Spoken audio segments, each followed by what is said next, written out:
Olá, povo de Deus, graça e paz, meu nome é Gelson Becker. No vídeo devocional de hoje eu quero falar sobre parar de procurar um culpado. Quantos de nós, eu e vocês, estivemos inseridos numa situação de conflito, de briga, de erro, de desonra, de prejuízo, de burrice, de falta de atenção, e que no final você cai em si e aí, em vez de gastar tempo e energia para solucionar e corrigir o erro, você começa a se perder num mundo de possibilidades tentando encontrar culpados. Ou você se autoflagela culpando-se a você mesmo, ou você encontra um culpado para transferir a culpa. Às vezes a culpa é sua e você põe no outro, às vezes a culpa é do outro, mas por uma estrutura neural, emocional mais cheia de autocomiseração melancólica, você absorve para você a culpa e a responsabilidade do erro do outro, e a sua mente fica neurótica, e aquele tempo, aquela energia que nós devíamos gastar para solucionar o problema, nós gastamos esse tempo, essa energia para achar um culpado. E depois de muito desgaste, muito tempo, muita conversa, muita reunião improdutiva, achamos o culpado. E agora? O problema está aí, o prejuízo está aí, o erro foi cometido. E não conseguimos mais ter força, não conseguimos mais ter ânimo, não conseguimos mais ter energia para recuperar o prejuízo e ter um lucro que compense a perda. Aquele tempo, aquela energia de restituição, aquele tempo, aquela energia de recuperar o erro, de amadurecer, de não repetir ou de vencer o mal com o bem, esse tempo e essa energia nós gastamos procurando um culpado. Quem é o grande personagem que a humanidade decidiu culpar? Bom, eu diria que são dois. O primeiro é o diabo, o segundo é Deus. Ora, Deus é o primeiro e o diabo é o segundo. Via de regra, nós somos, enquanto humanidade, especialistas em botar a culpa no diabo. Deu errado por causa do diabo. Deu errado porque não era a vontade soberana de Deus. Isso é um tapete místico, um tapete mágico da superstição protestante. O que dá errado, o que não acontece, não, é porque não era da soberana vontade de Deus. Claro, eu acredito no soberanismo, defendo essa linha de pensamento. Acredito que Deus faz intervenções específicas e acredito também que Deus deixa o fluxo das águas levar e conduzir circunstâncias indiferente às suas intervenções. Em momentos casuais ele se levanta do seu trono e participa, normalmente em resposta ao clamor, em resposta à oração, em resposta ao sacrifício, em resposta à oferta do altar, não necessariamente em resposta a uma necessidade, porque no mundo sempre haverão necessidades. Jesus disse, olha, vocês sempre terão os pobres convosco. Esta mulher fez hoje um ato profético, ela ungiu o meu corpo com esse nardo precioso, com esse nardo caro, me preparando para a sepultura. Algo diferente do que os apóstolos e os membros mais íntimos do seu foro de convivência e viagem ministerial não conseguiam compreender naquele momento de luz e revelação que eles tinham nas suas mentes. João capítulo 14, versículo 6 diz assim, disse-lhes Jesus, eu sou o caminho, a verdade e a vida, ninguém veio ao Pai a não ser por mim. Se vós me conhecesseis, se conhecesseis a mim, também conheceriam ao meu Pai que está nos céus. E já desde agora eu afirmo para vocês que vocês conhecem o meu Pai, vocês o conhecem. E o tendes visto, vocês pensam que nunca viram a Deus, mas vocês já viram. Vocês pensam que não conhecem o meu Pai que está nos céus, mas eu afirmo para vocês, vocês já o conhecem. Aí a mente deles começa a entrar em crise, em parafuso, né? Disse-lhe Filipe, Senhor, mostra-nos o Pai, e isso nos basta. Disse-lhe Jesus, estou há tanto tempo convosco e não me tendes conhecido? Filipe, quem me vê a mim, vê ao Pai. E como perguntas, pedes, diz-me tu, mostra-nos o Pai. Não crê tu que eu estou no Pai e que o Pai está em mim? As palavras que eu vos digo, não digo de mim mesmo, mas eu falo essas palavras inspiradas. O Pai que está em mim é quem realiza essas obras. Seja a proclamação das boas novas, seja os milagres, as ressurreições, os prodígios, os fenômenos quânticos. Crede-me. Crede que eu estou no Pai e que o Pai está em mim. creia ao menos por causa dos sinais, dos prodígios, dos milagres, das obras que eu realizo.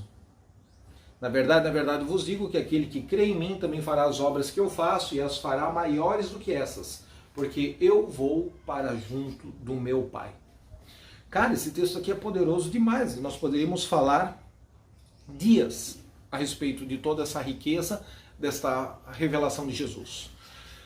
Ele fala que nós já temos acesso à plena comunhão e revelação com Deus, o Pai que está nos céus, através da manifestação pública de Jesus, o Filho. Quem vê a mim, vê o Pai, quem vê o Pai, vê a mim. Como você pede para mim te revelar o Pai, se eu estou convivendo, coexistindo, me relacionando contigo há tanto tempo. Eu e o Pai somos um. O que eu opero, não opero de mim mesmo. Basicamente essa é a diferença de uma teologia que diz que você é um Deus em potencial que precisa se auto-evoluir, se expandir, se manifestar como Deus.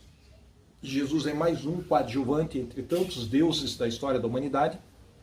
E uma teologia que diz que todos nós somos filhos de Deus e é porque estamos em íntima comunhão com este Pai eterno, o poder dele se aperfeiçoa nas nossas fraquezas. Que nós somos a extensão e a continuidade das mãos de Deus para assistir o órfão, o doente, o enfermo, o endemoniado, o oprimido, o necessitado, o mendigo, o que está passando por necessidade aqui na terra. E que quando as nossas mãos tocam neles, é a extensão e a continuidade das mãos do nosso Senhor Jesus Cristo.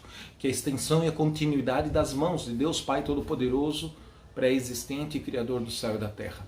Ora, há sim uma centelha divina, um potencial divino dentro de todo homem, dentro de mim, dentro de você. Há uma imagem de Deus distorcida, borrada, desfocada por causa do pecado. Mas até quando nós vamos procurar culpados? Até quando nós vamos dar ao diabo a culpa ou a responsabilidade da imaturidade da nossa alma?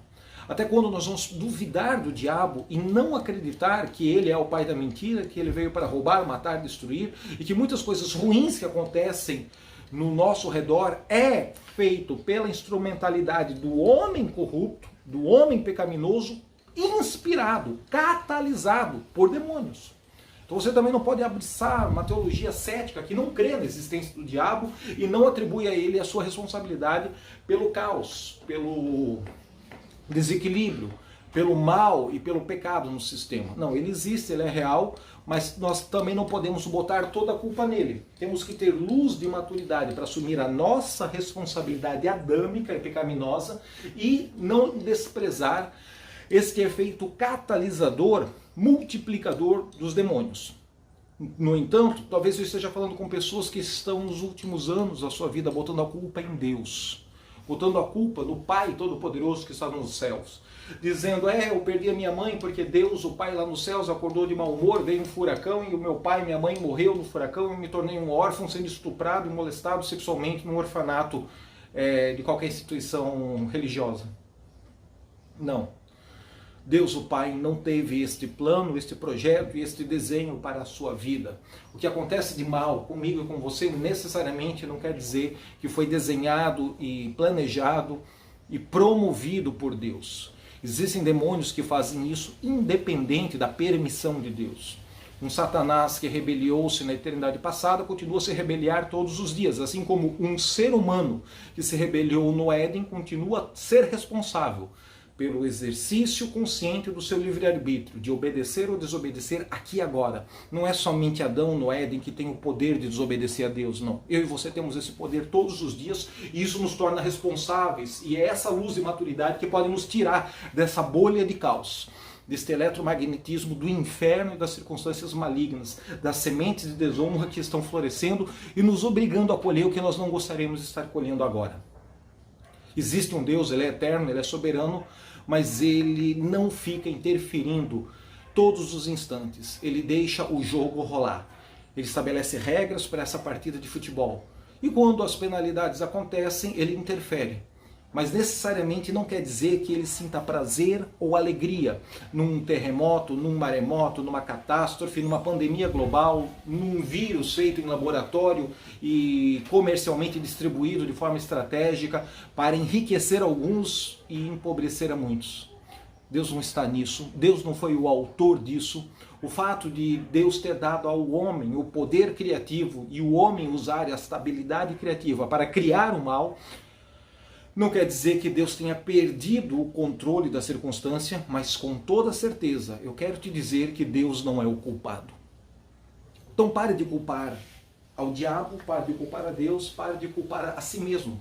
Até quando vamos gastar energia encontrando um culpado, para quando encontrarmos o culpado ou descobrirmos que o conceito de culpa muitas vezes é subjetivo e você não tem um culpado específico, é uma culpa subjetiva em alguns problemas, em alguns casos mal solucionados da humanidade, e agora você não tem mais energia para superar o mal, vencer o mal com o bem, porque você já gastou todo o teu tempo, toda a energia, toda a tua argumentação tentando achar o culpado aí na tua família. Foi o cunhado, foi a cunhada, foi o irmão, foi o primo, foi o filho, foi o cachorro, foi o papagaio, foi o periquito. Chega de gastar energia boa para acusar ou para encontrar culpados. Os culpados vão aparecer ao longo do processo de solução, de superação, de vencer o mal com o bem. Foca energia no que traz a solução do teu prejuízo emocional, financeiro, pessoal, familiar, acadêmico. Gasta energia compensando e restituindo o perdido. E ao longo desse processo, fica tranquilo, você vai descobrir, Deus vai te dar revelação, Deus vai te mostrar, vai te dar intuição, você vai se ligar aonde é a raiz de culpa. Lembre-se que a religião sempre precisa fazer com que as pessoas se sintam culpadas para poder manipular elas. Deus, em sua revelação, nos liberta da culpa. Jesus está dizendo para os seus mais íntimos, para Filipe, olhem para mim, olhem para os Pai. Assim como vocês veem eu manifestar prodígios, milagres e fenômenos quânticos, vocês vão operar as obras que eu opero, e obras maiores farão. Não vamos ter medo das obras maiores. Ele nos comissionou para fazer coisas extraordinárias. Ele nos comissionou para ir mais longe, para andar a segunda milha, para superar a adversidade.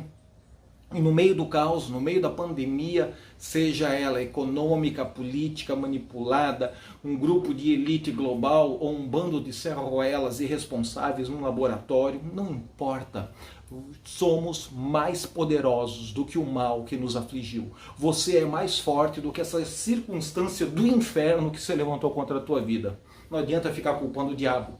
Reconheça a existência do diabo e da atividade demoníaca na tua linhagem familiar, na tua história, na tua empresa, na tua contabilidade, na tua igreja, na tua saúde. Reconheça, mas não atribui a ele culpa e livre-se passivamente achando que algo vai mudar. Ninguém vai ajudar você porque você se fez de coitadinho e está precisando de uma intervenção milagrosa. Milagres acontecem porque são fecundados pela fé, confessados, visualizados e trazidos à manifestação pública pela ação correspondente. Eu te abençoo com essa palavra para te livrar da culpa. Assim como eu opero esses sinais e manifesto esses prodígios, creia em mim, creia ao menos pelos resultados, creia ao menos pelos sinais, creia ao menos pelos milagres, pelos prodígios, pelos fenômenos que se manifestam. E além de crer em Jesus, prepare-se, você fará as obras que Ele faz e manifestará obras ainda maiores. Te abençoo com essa palavra em nome do Senhor Jesus. Seja livre de toda a culpa e de toda a escravidão espiritual. Flua em novos níveis de adoração, de intimidade, de comunhão com o Pai. Entra no terceiro céu, entra na sala do trono, receba ferramentas espirituais, armaduras espirituais, vestes de louvor ao invés de cinzas, coroa de justiça ao invés de espírito angustiado. Decida perdoar aqueles miseráveis que você não quer perdoar, eles não merecem ser perdoados, mas eu e você também não merecíamos e Jesus nos perdoou, mesmo sendo um bando de canalhas. Estenda esse perdão, esse amor, sem merecer a quem te aflige, te oprime, te persegue. Não deixe de reivindicar o juízo e a justiça de Deus sobre essa circunstância. Mas também não carregue esse sentimento cadavérico, podre, em processo de apodrecimento sobre a sua alma. Livre-se desse mal, porque o seu dia será um dia de resultados extraordinários. Para a glória de Jesus. Inscreva-se no canal, compartilhe esse vídeo com o maior número possível de amigos, mande seu pedido de oração no nosso WhatsApp de oração, deposite sua oferta. Estamos jejuando, orando e subindo a montanha para abençoar todos vocês. Em nome de Jesus. Amém.